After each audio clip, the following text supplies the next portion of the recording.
glass or Glass-Backsheet. It's a choice that impacts performance, durability, and cost. Today, we bring you two top manufacturers to discuss these technologies. So whether you're installing or just exploring, you'll get the clarity you need.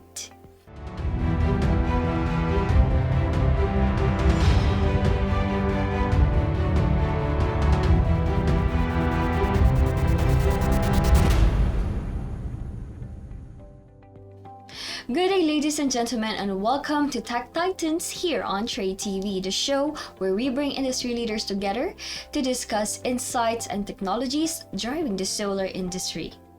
I'm your host, Charmaine.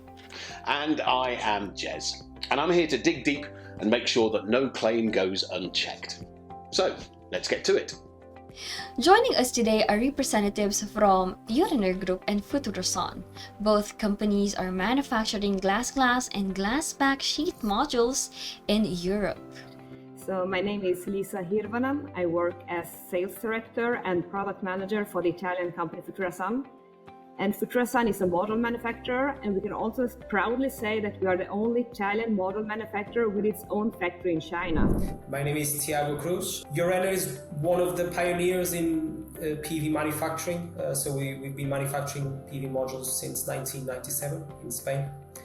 Currently, both backsheet and glass panels are part of our portfolio.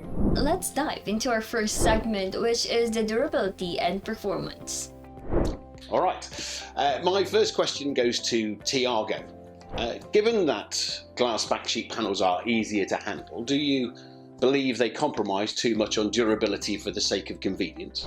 It could be true for some of the projects, but if you're looking at a project that could be easy access from the ground, probably that extra weight from the glass panel, which isn't that much to be managed on the ground. We're looking probably at about 10% higher in the weight.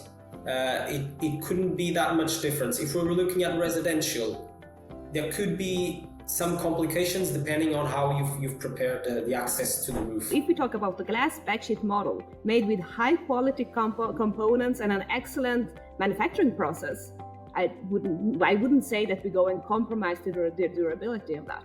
So I wouldn't really agree on that point. So, can we say that double glass panels are over-engineered or too costly for residential installations in mild environments? They could be over-engineered, but not always. Depends on the client. If you do have a client that wants to be sure of all the harsh conditions, they would probably prefer to put a glass panel on their roof. Up next, let's shift gears and explore how these modules stack up in terms of cost and financial trade-offs. Lisa, beyond cost and availability, why do buyers still choose glass backsheet panels? It's a well-consolidated product on the market. We have now an ongoing climate change. We cannot neglect that. So we have seen across the globe devastating hailstorms. And then if we compare then a 3.2 mm front glass or a 4 mm front glass against the 2 mm or even thinner, because the industry is moving also to 1.6 mm glass. So if we compare the two impact strengths in case of a hailstorm, the glass backsheet model with its 3.2 plus front sheet glass performs better, and we have a better protection against hailstorms. So it depends also there, as I said, it depends on climate conditions, on the location of installation, on the customer. I don't think that we can say that this is like a goodbye to glass backsheet, because as I said, we still have it in our product assortment and it's still selling very good for the residential. Trend is moving to glass, but we don't want to close the door to glass backsheet. I would always say the same in terms of hail as Lisa said. We do have some markets that are more particular in terms of hailstone. Those are the markets that are mostly requiring the backsheet panels that we're still producing because of the frontal glass. It supports more on a small area. If there's an impact, the thicker glass will absorb more the impact. Lisa, how do you address concerns about long-term reliability and potential costs beyond the warranty period compared to double glass panels? In any case, we give 25 years of warranty on glass backsheet panels. I wouldn't see we could expect a more frequent replacement of panels, because as I said, we have track records of photovoltaic panels composed by Glass-Backsheet out there in the field since more than 40 years, working perfectly fine. 25 years of warranty. It's not like the model will stop working after that the warranty expires. It will still continue to work. Tiago and Lisa, how can buyers trust they're getting the best deal when double glass panels offer better warranties than Glass-Backsheet? What we always say is, even though we give a 30-year product warranty on a glass panel should stay on the roof for 50 years, to give a number, for 40, 50 years, if there's nothing that should affect it as in harsh environment. Well, I would say the best value for his investment, or his or her investment, of course, I would strongly recommend the buyer to consult with a trusted model manufacturer, to let the model manufacturer guide him or her in the choice of the correct panel for the application that the installer that the customer is about to install. Well, have you both noticed a shift in market preference between double glass and Glass-Backsheet panels? What might be driving these trends? I think that the easiest way to see it is looking at what's available in terms of cells to manufacture a panel in these days. So most of the N-type cells, so the big trend in these days is to jump to N-type. So N-type cells that are available in the market, most of them are bifacial. So what in the industry manufacturers understood is we can use up the bifacial part of the panel. So instead of having an obstructed rear back of the panel with a backsheet, we took it out and changed it by a glass. That's basically one of the main reasons why most of the panels in the industry now are bifacial and as of glass, because the cells that are available are bifacial. Yeah, I fully agree with Tiago there. Solar cells are perfect candidates to become bifacial models.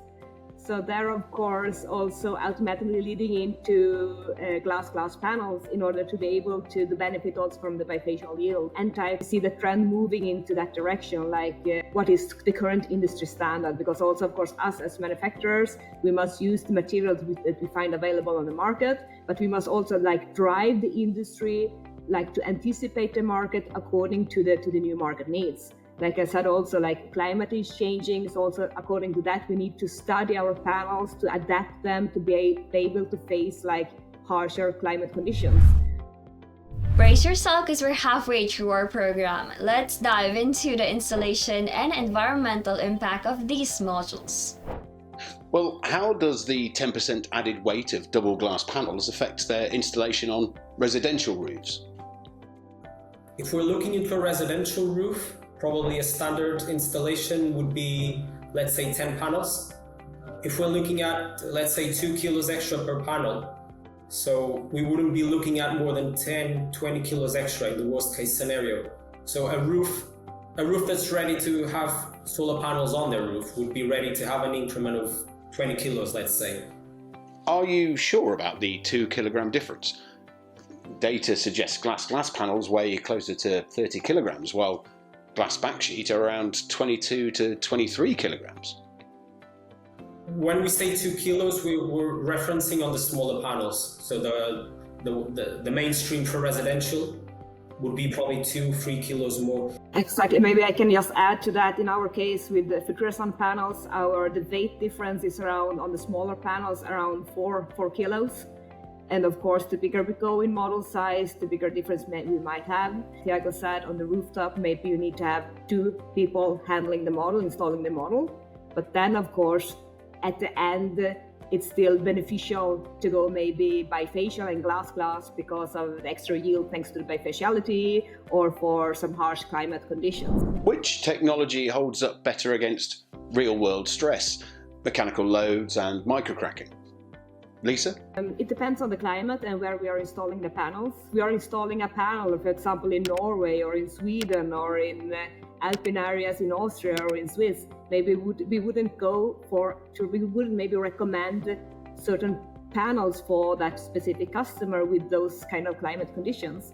So, for example, also here in Italy, where we have experienced very severe hailstorms, adapting the panels to the new climate. So, one thing is to go according to IEC standard, where a 2+2 millimeter glass will perfectly pass. But if we want to go above those standards, maybe we need also that to think a little bit about re-engineering also our products. Tiago, what happens to discarded solar panels? A major environmental problem, or are manufacturers already on it? One of the ways that it's actually being solved by having a panel with less degradation, you're actually changing that installation more frequently. So you can have the same installation working with the same panel longer than if you have, let's say, a backsheet panel or a panel with higher degradation. On the other side, glass panels have less plastic into the production of the panel, which also gives, I think, the answer to reduce plastic. It's slightly easier to recycle glass. Say you use up more from a recycling process in glass than plastic. Sure, glass is easy to recycle, but doesn't the silicon layer between laminated glass make the process much harder? It's harder, yes, it's harder. You can use up more glass from a glass panel, but less silicon in that way, as in that answer, yes.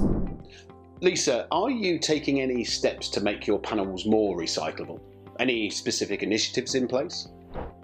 Well, I think that already, like moving up with efficiencies, we already also obtain, if we talk about the carbon footprint of our panels and the carbon footprint per kilowatt peak and per kilowatt hour, of course, the higher we go in terms of kilowatt hour, the lower our carbon footprint value will become.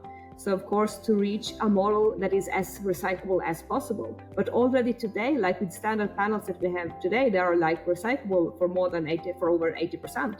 So still we are talking about models producing sustainable energy, but being sustainable products in themselves.